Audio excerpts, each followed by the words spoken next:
you have a huge advantage, for example, to be born into money. But it actually turns out that in the United States anyways, if you had to choose between being born at the 95th percentile for wealth or the 95th percentile for intelligence, you'd be better off at the age of 40 if you were born at the 95th percentile for education or for intelligence. So wealth matters, but it doesn't matter as much, or hereditary wealth matters, but it doesn't matter as much as people think it matters. But that's partly because you actually can get ahead in a functional society if you're smart and hardworking. You know, if you're in a corrupt society and work just makes you into a sheep to be fleeced, well then it's obviously better to be born rich. And so I would say the advantage to being born rich is proportional to the amount of corruption in the society. If it's a corrupt society, it's your only hope. If it isn't, it might not even necessarily be all that good for you. You know, what's his name? The best investor in the world, the richest investor in the world. His name escapes me. What's that? Buffett. Yeah. He's not leaving very much money to his kids. Like, it would be a lot by our standards, but by his standards, it's like, you know, the pennies in the bottom of his ashtray in his car.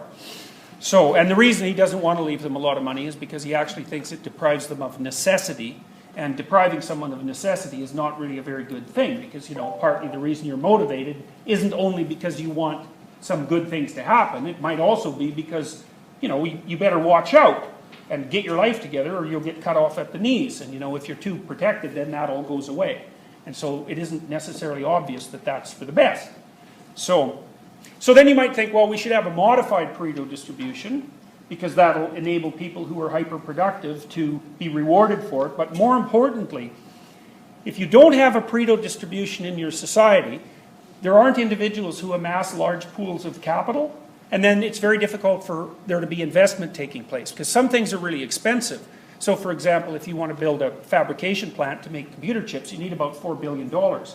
And it isn't really all that useful. It seems to me that it wouldn't be all that useful if the only institution who ever had that much money was the government, because that would mean that the government would have to be the lead investor in everything. And that's just not tenable. You know, you're going to replace all the venture capitalists with government agents, you know, government workers. That's not going to work. So you do want there to be fairly large pools of capital. And you can also make a case that you don't want all the power centralized. And so if you take wealth away from people, I mean high levels of wealth, what happens is, again, you start to centralize power in the government because it's the only institution that's large enough to wield a lot of clout. You know, and they say in the US that most billionaires now are self-made. And so then you might think, well, if someone is capable, parceling out the crooks, there's always going to be crooks. If someone is capable of generating $1 billion by the time they're 40, it's conceivable that that's the sort of person you want to have that much money. Because obviously they know what to do with it, right? I mean, it's easy to waste money. You can do that. I mean, I've seen people blow through $3 million in 2 years with no problem.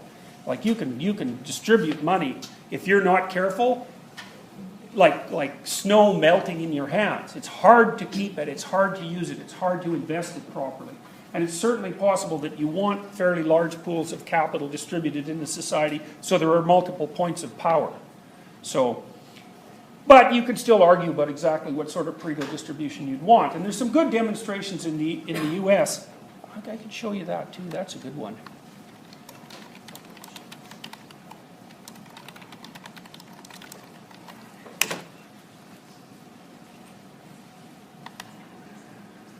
There's a chart I saw recently that I can't get out of my head.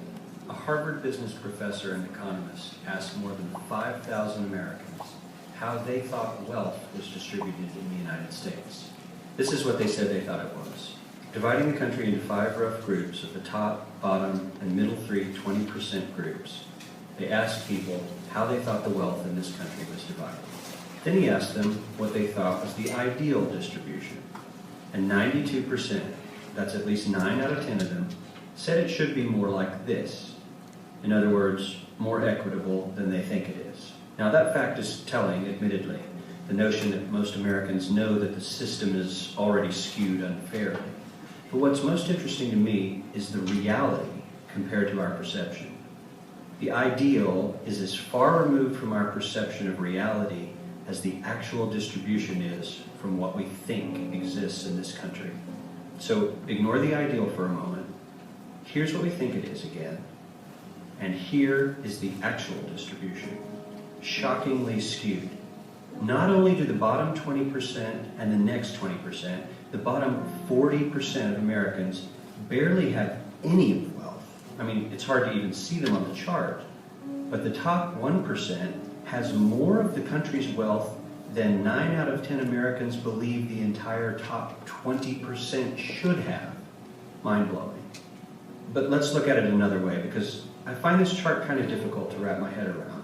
Instead, let's reduce the 311 million Americans to just a representative 100 people. Make it simple. Here they are: teachers, coaches, firefighters, construction workers, engineers, doctors, lawyers, some investment bankers, a CEO, maybe a celebrity or two. Now let's line them up according to their wealth. Poorest people on the left, wealthiest on the right, just a steady row of folks based on their net worth. So that's the monopoly like game. we did before, based on which 20% quintile they fall into. Now, let's reduce the total wealth of the United States, which was roughly $54 trillion in 2009, to this symbolic pile of cash. And let's distribute it among our 100 Americans. Well, here's socialism, all the wealth of the country distributed equally. We all know that won't work. We need to encourage people to work and work hard to achieve that good old American dream and keep our country moving forward. So, here's that ideal we asked everyone about. Something like this curve. This isn't too bad. We've got some incentive, as the wealthiest folks are now about 10 to 20 times better off than the poorest Americans. But hey, even the poor folks aren't actually poor, since the poverty line has stayed almost entirely off the chart. We have a super healthy middle class with a smooth transition into wealth. And yes, Republicans and Democrats alike chose this curve.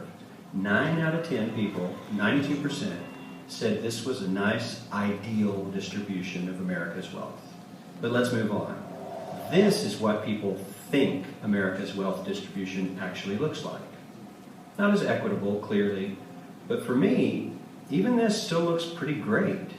Yes, the poorest 20 to 30% are starting to suffer quite a lot compared to the ideal, and the middle class is certainly struggling more than they were, while the rich and wealthy are making roughly 100 times that of the poorest Americans, and about 10 times that of the still healthy middle class. Sadly, this isn't even close to the reality. Here is the actual distribution of wealth in America. The poorest Americans don't even register. They're down to pocket change.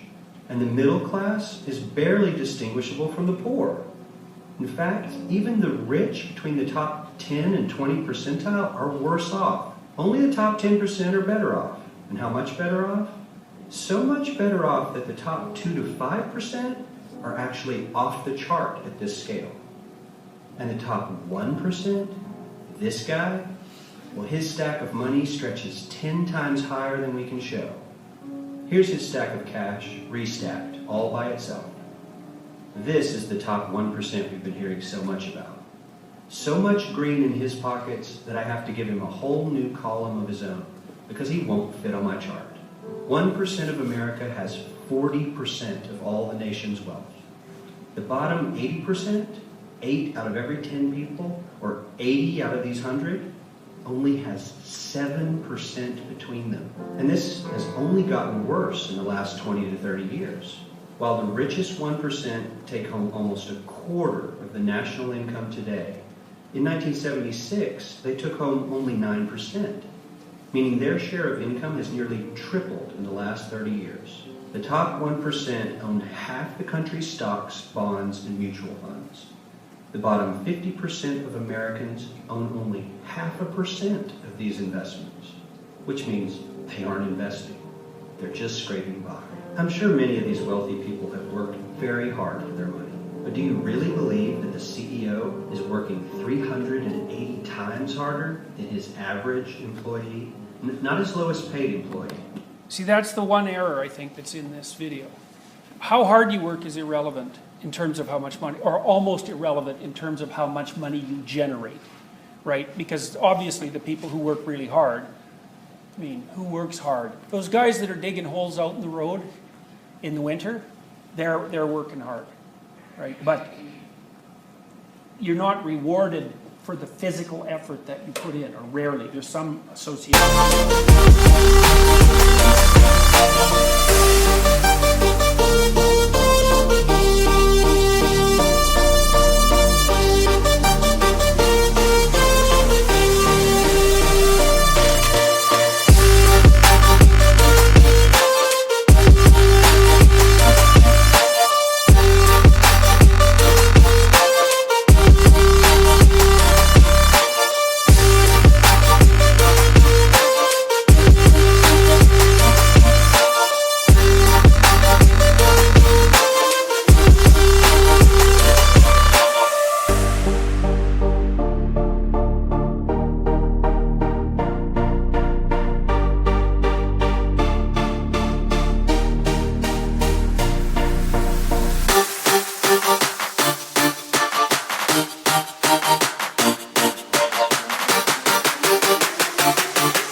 But not very much. And so it isn't whether or not the CEO works 380 times harder. It's whether or not their productivity can be leveraged enough to justify that level of compensation. Now, you can make arguments on both sides of that, and it depends a lot on the industry and on the individual and all of those things. But you don't want to reduce this argument to one of hard work. It's not appropriate. It's too unsophisticated. Not the janitor, but the average earner in his company. The average worker needs to work more than a month to earn what the CEO makes in 1 hour. We certainly don't have to go all the way to socialism to find something that is fair for hardworking Americans. We don't even have to achieve what most of us consider might be ideal. All we need to do is wake up and realize that the reality in this country is not at all what we think it is. Yeah, so there's a 2-minute explanation for Trump and Sanders. Really, I'm dead serious about that. I'm dead serious about that, you know, because the right wing, the working class right wing, they think they've been absolutely screwed over, and they have. And then, you know, the left thinks, well, there's way too much power concentrated at the top, and that distribution would be the answer. The problem is that, and this is the real problem, it's not that easy to figure out how to distribute the money. Like, first of all, there's a natural proclivity, you might say. You can model it with laws of physics. There's a natural proclivity of money to rank itself out like that. And so that happens in every culture. Now, maybe you can modify the steepness, but it's not easy to figure out how. You know, and there's a bunch of problems, because there's a bunch of problems that are associated with the more dim-witted solutions. For example, lots of people think that poverty is caused by lack of money. And that's really not a very sophisticated theory, because there's lots of things that cause poverty. Low IQ causes poverty. And I'm not saying that all poor people have low IQ, because that would be stupid. But obviously, if you have an IQ of 80 and you can barely read, the probability that you're going to end up poor is pretty damn high, right? So you've got that. And, you know, it's about 10% of the population who has an IQ of less than 80. That's a lot of people. And so they're not literate. So you think about what they can do. They can't run computers, generally speaking. Okay. Well, then there's people who are ill. You know, there's a lot of them. Then there's people who are alone, and that's a big problem, because they're one step away from disaster, right, if you're alone. Then there's people who have alcohol and drug problems, and people with screwed up families, and, you know, you can go on to add up the reasons that people fall off the edge of the world. And money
won't scratch the surface for many of those problems. For addiction, for example, now maybe spending on programs that would remediate addiction would be useful, but if you're an addict and you get money, that's not a good thing. Because all that means is that you're going to just run out the addiction until you run out of money. And so you've got to have a more sophisticated idea of what constitutes poverty before you can properly address it. And then you also have to take into account that a lot of what's driving people crazy, say in places like the US, isn't the fact that there's absolute poverty, because there's actually not that much absolute poverty in the US. So if you take the bottom 5% of the US population, by world standards, they're doing just fine. So, but by American standards, they're doing terribly. And so you have the relative poverty problem. And relative poverty drives aggression. And so that's something that's really worth knowing. And this is something that the conservatives just haven't seemed to figure out, as far as I can tell. Because the conservatives might say, well, you should let the money pile up on the right-hand side because, you know, the system is fair and smart people deserve to be rewarded and so on and so forth. The problem is that as that curve increases in height, the probability that the surrounding society is going to become violent starts to ratchet up tremendously. And you see this in places like Central America, where if you have money, you have to live in a bubble, because if you don't, people will kidnap you.